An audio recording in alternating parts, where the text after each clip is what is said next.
Harbinger लेन के एकदम and में के पुराना मकान था। कभी ये एक बड़ा सा मैंशन हुआ करता था। अब बस एक डरावना खंडर, खिड़कियां बंद थी, आसपास जंगल जम गया था। लोग इस घर के बारे में कहानियां सुनाते थे। इसे विस्परिंग हाउस कहते थे यहाँ भूत हैं। हमारी टीम ने भी ये कहानियां सुनी थी। हम इन्वेस्टिगेट करने आए थे।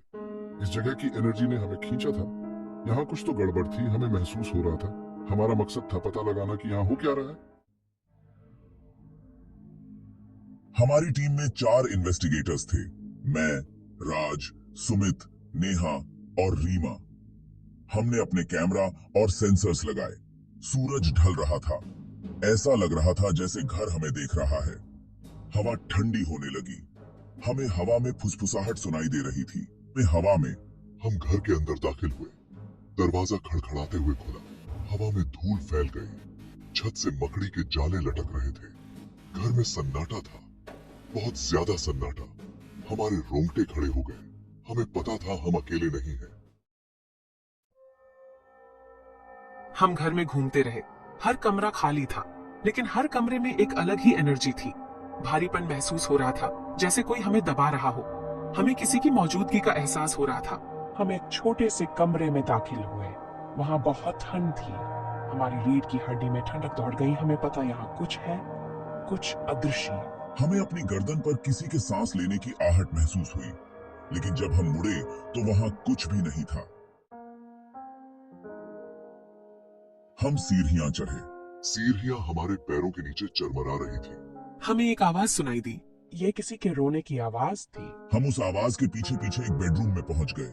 वहां कोने में हमने उसे देखा। सफेद गाउन पहने एक औरत। वो ट्रांसपेरेंट थी। एक भूतिया साया। हम उसे आर पार देख सकते थे। उसने हमारी तरफ हाथ बढ़ाया। बहुत दुखी। वो हमारी मदद चाहती थी। वो औरत एक आत्मा थी। वो उस घर में कैद थी। वो बाहर नहीं जा सकती थी। हमें उसकी कहानी पता चली। उसका नाम एलिजाबेथ था। वो बहुत समय पहले इस घर में रहा करती थी। उसकी मौत यहीं हुई थी। वो बहुत दुखी थी। उसे अपने परिवार की याद आती थी। एलिजाबेथ ने हमें एक लॉकेट दिखाया। उसके अंदर एक तस्वीर थी उसके परिवार की। वो चाहती थी कि हम उसके परिवार को ढूंढें। हमने उससे वादा किया कि हम ऐसा जरूर करेंगे। हम उस घर से चले गए। हमने एलिजाबेथ के परिवार को ढूंढ निकाला। वो कई साल पहले यहाँ से जा चुके थे। उनके पास लॉकेट का दूसरा हिस्सा अभी भी था।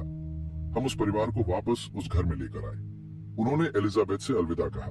उन्होंने एलिजाबेथ से कहा कि वो उससे प्यार करते हैं। एलिजाबेथ आजाद हो गई। उसने हमारी तरफ देखकर मुस्कुराई, फिर वो गायब हो गई। घर में हल्कापन महसूस हुआ। फुसफुसाहट बंद हो गई। एलिजाबेथ को शांति मिल गई थी। हमने उसे उसका घर वापस